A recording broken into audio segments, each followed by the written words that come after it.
Well, hello, everyone out there. Thank you for joining us today on this special day. It is Safer Internet Day today, and I'm here with Jared Sariba. He's on our IT team. He specializes in security and compliance, and he always has great ideas and tips for us on internet safety. I'm Ashley Chambliss with Augusoft, and we are live today. So if you've never heard of Safer Internet Day, or for short, SID, there are websites available online. There's saferinternetday.org and saferinternetday.us. And Safer Internet Day was derived from the company called Connect Safely. And if you want to use some hashtags and some social posts on this today, you can use the hashtag SID 2021. So Sariba, happy Safer Internet Day. Thank you for thank you. So can you talk to us a little bit, if people aren't aware of this, why do we need Safer Internet Day? What is it, and why should we celebrate it? I want to believe that the internet has become a very handy tool for everybody in terms of bringing everyone together. And to do this, we want to make sure that we do it in a manner that is responsible, a manner that is respectful, and in a manner that is safe for everyone. Because we do have our children, we have our young people, they all go online. Especially now we see in this pandemic, our kids are taking our lessons online. And so we want to make sure that the internet is a safe place for everyone. And so for that reason, Safer Internet Day is really a day that is meant to bring awareness to everyone, be it young people, children, parents, teachers, everybody, even us in the industry. Just to make sure that we bring the awareness to everyone that we need to use the internet in a very responsible way and a very respectful way. So that's really the goal, just to bring awareness on how we can use the internet in a safer way. Awesome. Thank you so much. Yeah, I agree. It's definitely about creating that awareness Yes. of the things that can happen. And so what are some things that can happen? What puts us at risk on the internet? Well, there are a lot of things that we know that can go wrong. I will start with a very simple one. Cyberbullying. People go online just to harass or, bully other people, It could be in social media, Facebook, Instagram, and any other, social platform that someone could be using. So cyberbullying is one of the things that I find to be very unfriendly and very disrespectful of other people. Just somebody hiding behind the keyboard.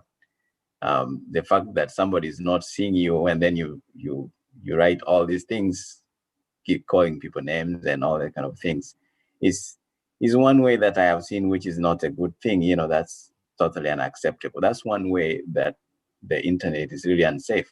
The other way is, people collecting information that they can use to do damage to people, like me collecting other person's personal information, like their birthdays, their names, their addresses, even trying to collect their social security number. Generally, all this kind of information, their phone numbers, trying to gather all this information and trying to use it for harming somebody or doing bad things with that information. Those are the common ways. And then, we have the bad guys who are trying to bring systems down. So there are so many ways in which, we can have bad usage of the internet. We have cyber wars, countries trying to fight other countries, and such kind of things. So those are some of the ways in which we can badly use the internet. Yeah, we're at risk. Yeah.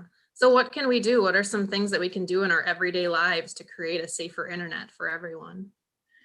Yeah, so given that this is an awareness day, I would imagine that, if parents are aware of this and then they educate their children or the young people that they are responsible for in how they can safely use the internet instead of, bullying other kids online, they would use the internet to say better things about other kids.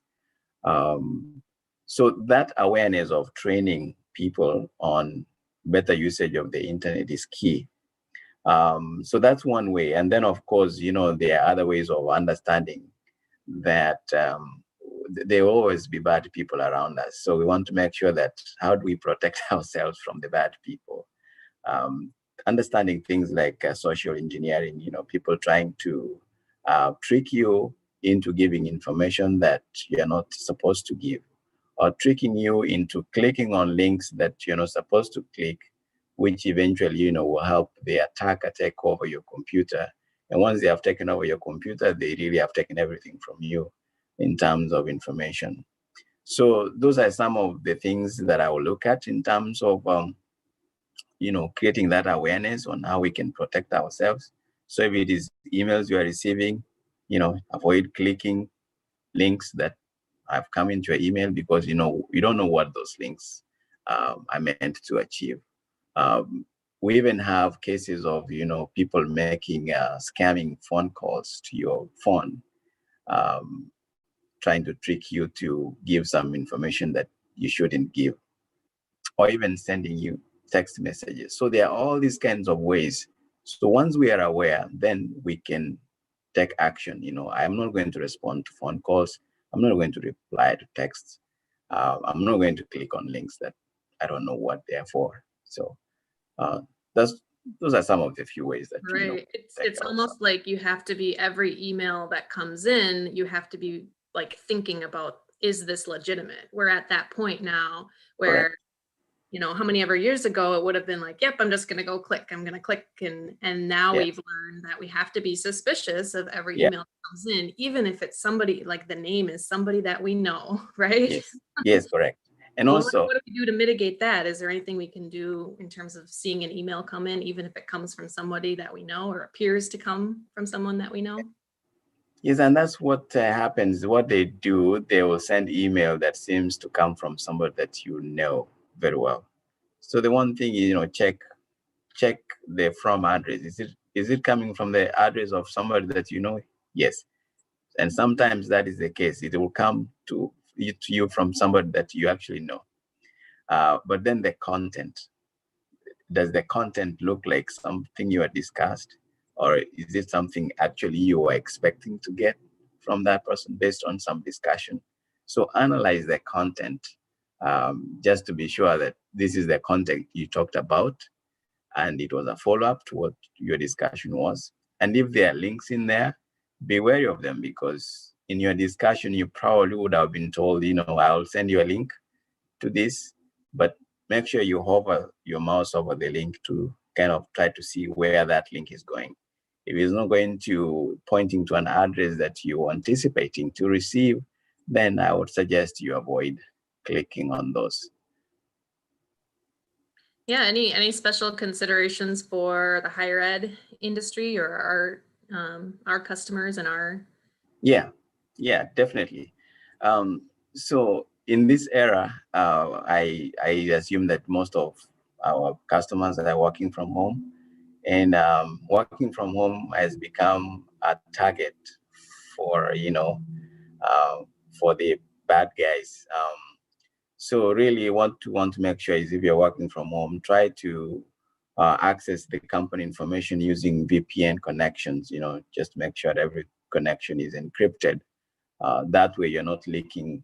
You're not giving room for leakage of company information, or uh, company private data, or even employees data, because someone can sniff through the communications that you are having from your computer to the company systems.